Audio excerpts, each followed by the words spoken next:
Oh dear. I'm gonna get straight into this video. For me, Cyberpunk 2077 has been a horrible broken mess, and honestly it's quite shocking how bad this actually is given how badly CDPR management have been working their employees. If you're low on time, just know this. My feedback to you on this game so far is just a flat out don't. Don't touch this game until it's fixed, because I know there's a beautiful game somewhere under here, buried under a myriad of technical issues. I don't see any reason to subject yourself to any of these game breaking issues just to play it first. Just do the sensible thing and wait. And more importantly, don't show CDPR management it's okay for them to overwork their employees to high hell and still get rewarded. It's fine to make money as a business, that's what they exist for.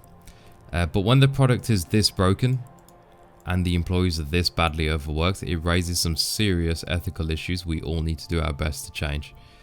Anyway, this was going to be my report of the port of the game on release date, but now it's actually just changed to being half first impressions because I didn't make it too far the game, so it's not a full review of the game. So port wise, the settings menu is okay.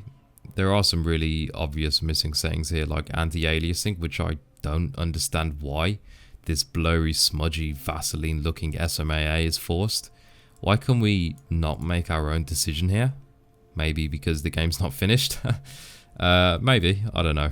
Everything you see in this area here is just subject to you.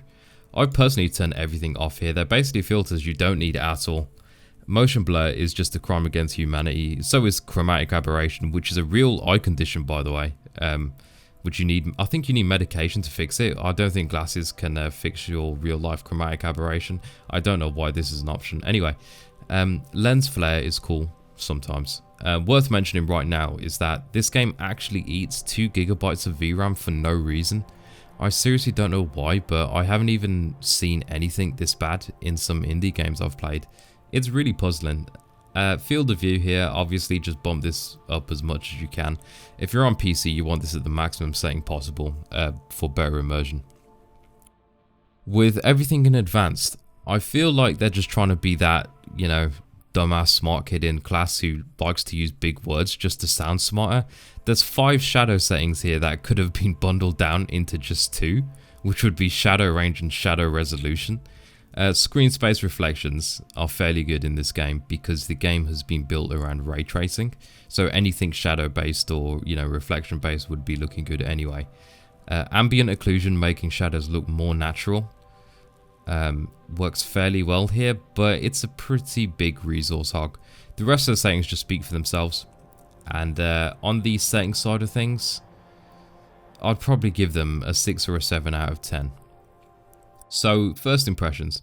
I've been excited about this game for over 7 years. I've watched every trailer and interview the devs have released religiously. This game was a really big deal for me, especially considering they're sticking to the base price of £50, which is really rare for a company to do in this day and age of loot box gambling and penny pinching. This was the first game I pre-ordered in a good 10 years, and I actually started playing this midnight on launch day. And less than 2 hours later, at around 1:30, I quit the game and hit the refund button. Yeah, it took me 90 minutes to quit the game and get my money back. Oh dear. 7 years of waiting, 90 minutes of game time. That alone should tell you enough, and I know I'm not the only one that's refunded as well. When I booted up the game, I was met with a somewhat low quality cutscene introducing Night City, but okay, fine.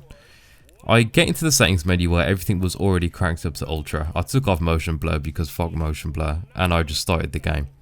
I noticed pretty quickly my character didn't look very next gen. It actually looked like something I'd see from a PS3 game, like a Dark Souls character creator, for example. It's okay, it works, but it's not very high quality.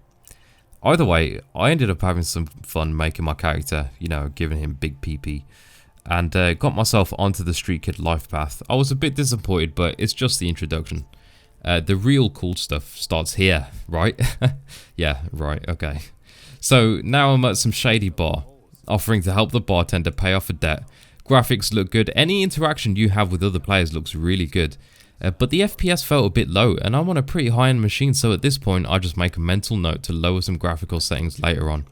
I go upstairs, agree to steal a car to pay off the debt, and then I meet some shady guys on the way out.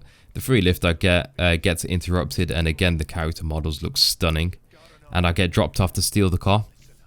And this is where the game got fucked up, and I started to really see some red flags. I sit in the car and I get robbed by the big choomba. I hear some sirens. Okay. Really? I'm gonna have to live through this cliche again. Okay, whatever. I've been snitched on. Makes sense. Here they come. The first police car just clips through the whole car park. The first police car clips through everything. Just Tokyo drifts through everything to swing in front of me.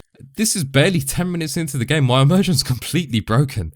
While we're getting arrested, the textures on the wall and Jackie's face are just flicking on and off pretty hard. The whole cutscene is playing at around 40 FPS, by the way. This is no joke, on a fairly high-end machine. So around 30 seconds pass, and that whole situation, that whole crisis of a situation, just ends.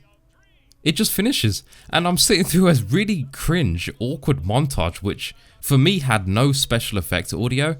I don't know if it's supposed to be like that and it's just supposed to be, you know, the music playing and that's it. But it was really awkward.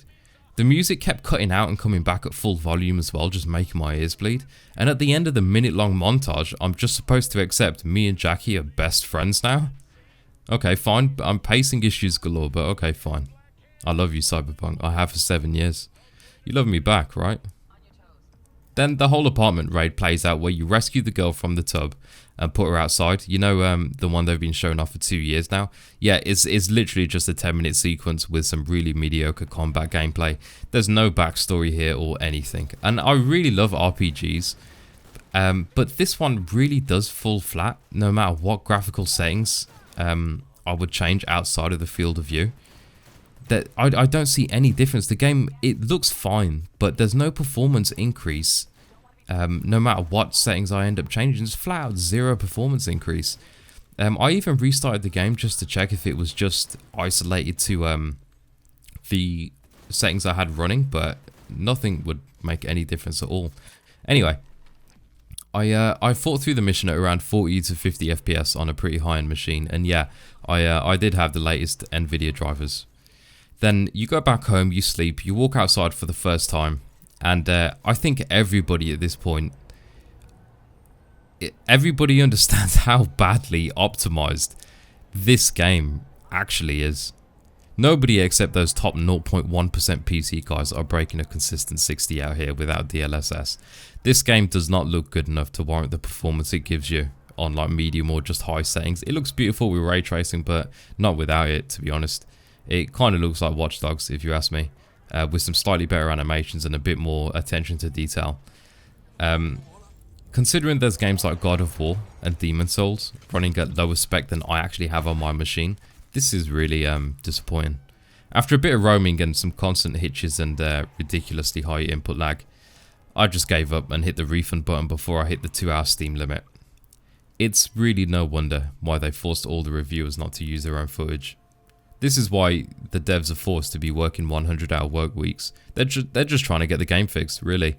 I haven't mentioned it yet, but my game actually crashed twice during this entire introduction.